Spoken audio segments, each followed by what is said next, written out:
एक न्यू पूछ ले गुरुजी ते मुझे नाम दे देंगे। तो उसने जाके कहा महाराज जी भगत जी आए हैं और यूं कहे दीक्षा मिल जाएगी। कहा बेटा बोला। तब उसने क्या बोली, कहा जा नाम देंगे आपको। सेठ जी जाकर बैठ गया पास में, कहने लगा भाई सुन ले लाला जी। परमात्मा बोले देखो सेठ जी आप हो इन देवताओं के गणे पुजारी और परमात्मा का नाम लेने के बाद आन उपासना नहीं करनी होगी। वो कहते हैं 100 वर्ष सतगुरु की पूजा, एक दिन आन उपासी और वो अपराधी आत्मा फिर पड़े काल की फांसी। 100 वर्ष गुरु की अनुसार साधना कर ली, सतगुरु के अनुसार, एक दिन भी आन उपासना कर ली ना किसी देवी देवता की, पिछली सारा भट्ठा बैठ जाएगा तेरा। तो वो लाला जी बोला सेठ दामोदर, कहने लगे महाराज जी मैं बाणिया हूँ और सौदा करना खूब जानता हूँ, मैंने सारा कुछ सुन लिया और सब कुछ देख लिया। आज मैंने सारी कथा सुन रखी खूब बड़ी बड़ी, जो ज्ञान आपने दिया इस पृथ्वी पर नहीं, और मैं जो वचन कराया करूँ दाता और पक्का करता हूँ आप मेरे गुरु, मैं आपका चेला। फिर कहा कि भाई देख मैं दानक और तू लाला जी, कल न तेरी बरादरी वाले भी तुझे धिक्कारेंगे। ने बोला जी मुझे नाम दो और आप साथ रहियो दास के, जो होगा सो देखी जाएगी, मुझे दीक्षा दो। और परमात्मा ने कहा कि और उपासना नहीं करोगे फिर किसी देवी देवता की, नहीं तो नुकसान हो जाएगा। लेकर नाम और परमात्मा का हाथ से चित्र बनाया करते थे, वहाँ जब का हाथ से बनाया करते थे सब जगह मिला करते थे, वो फोटो ले गया, जो विधि बताई थी विधान वो शुरू कर दिया आपने। फिर कुछ दिन के बाद वो कई दिन सत्संग सुने, फिर व्यापार में जाना था तो सभी वो दूसरे व्यापारी भी साथ थे। अब उसने क्या किया, उस जहाज के अंदर उसने अपना एक कक्ष बना रखा था जिसमें सारे देवी देवताओं के फोटो थे और वहीं अपना घंटी बजाया करता, बैठ कर आरती करा करता, जय गणेश देवा माता थारी पार्वती, ये सारी कथा सारी आरती करा करता। अब उसने क्या किया, जाके पहले सारी मूर्ति उठाई और समुद्र में जहाज उठाए, समुद्र में जल प्रवाह कर दी और एक फोटो परमात्मा कबीर जी का लगा ली। अब दूसरे जो थे वो लाला जी, उन्हें देखा रहे दामोदर ये देवी देवताओं के फोटो कहाँ गए। तो उसने बताया भाई मैंने दीक्षा ले ली गुरु जी से, और गुरु जी का जो सतगुरु की पूजा करते हैं ना वो देवी देवताओं की पूजा नहीं करनी होती, इसलिए मैंने वो आदर के साथ जल प्रवाह कर दिया। तो वो सारे कहने लगे रहे तू भट्ठा बैठावेगा, तेरा नाश हो जाएगा।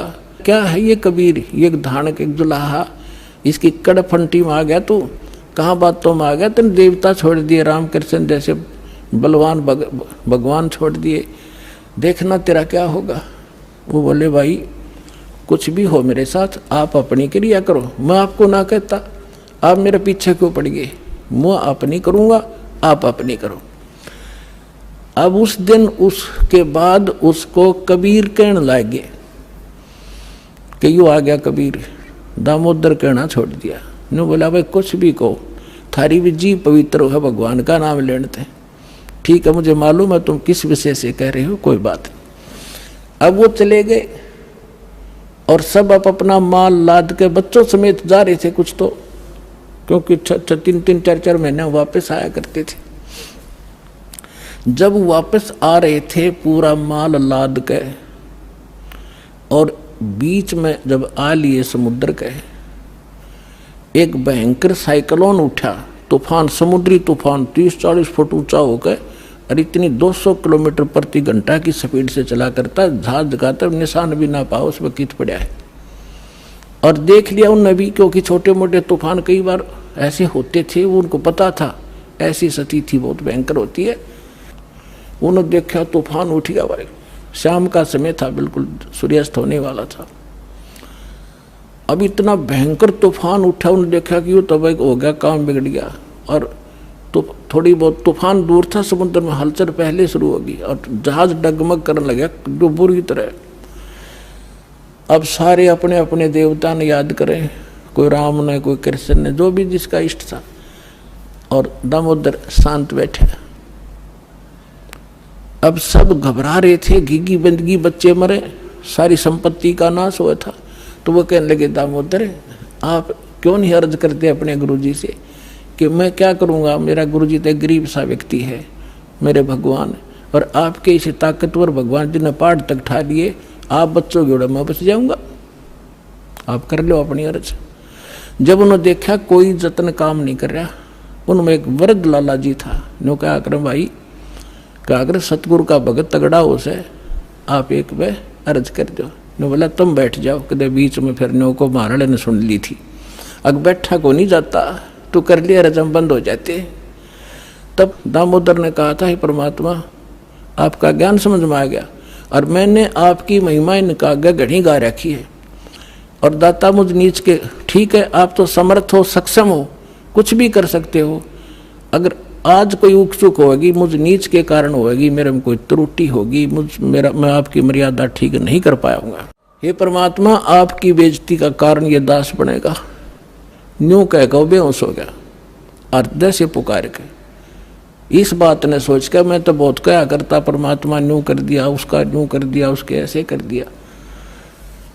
इतने समय में अंधेरा हो गया, रात के 8-9 बज गए, और चांदनी रात्रि थी। तूफान ऐसे बैठ गया जैसे छाड़ा सा वहीं का वहीं, न्यू का न्यू धरती में।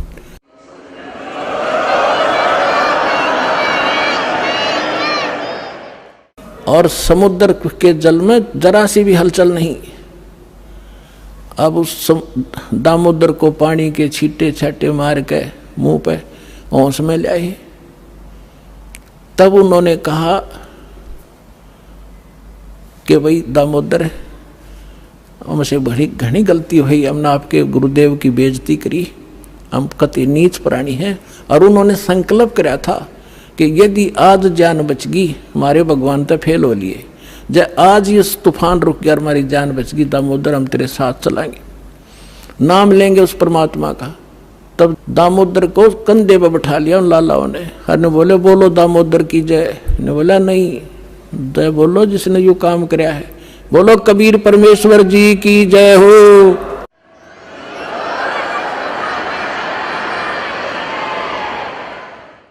अब उधर से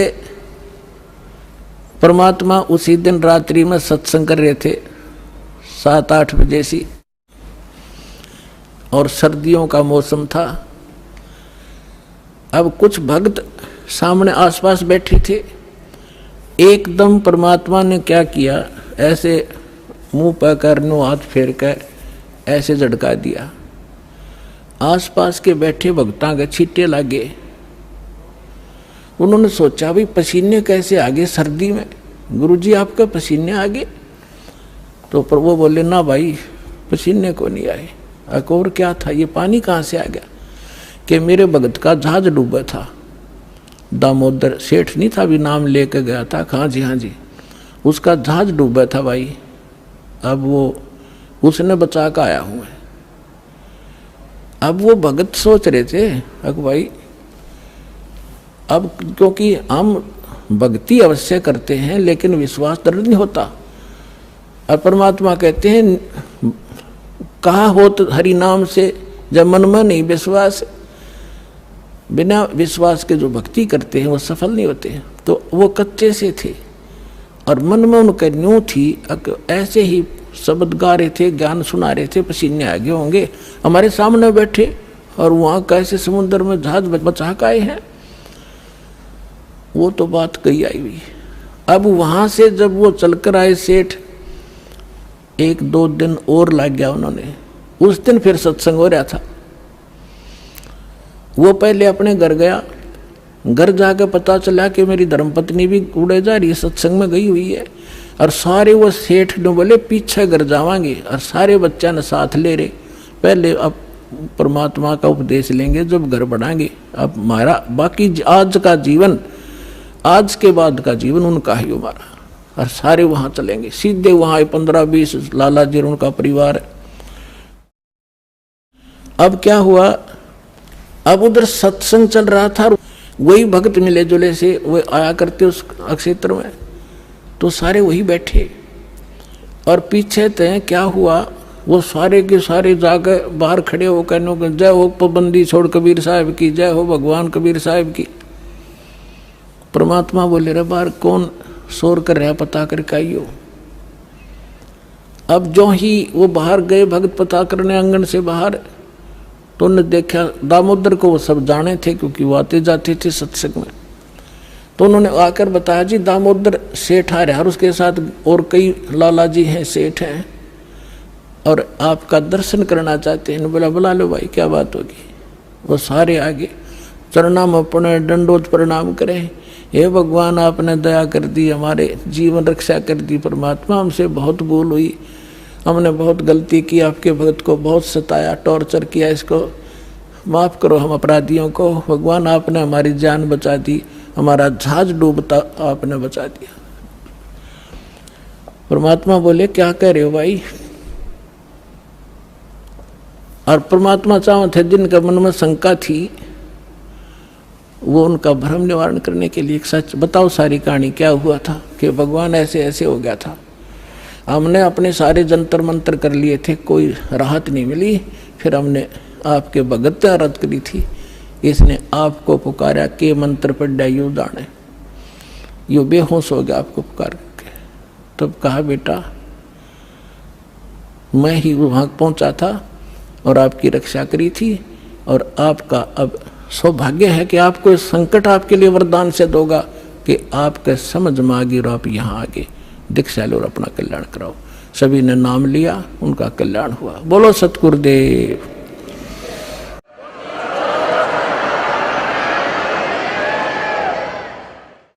दामोदर सेठ के हुए थे अकाज, अर्ज करी डूबता देखे जहाज। दामोदर सेठ के हुए थे अकाज, अर्ज करी डूबता देखे जहाज। लाज मेरी रखियो गरीब नवाज, समुद्र से पार लंघाने वाले। लाज मेरी रखियो गरीब नवाज, समुद्र से पार लंघाने वाले। धन धन सतगुरु सत कबीर भक्त की, पीड़ मिटाने वाले। सत सहे।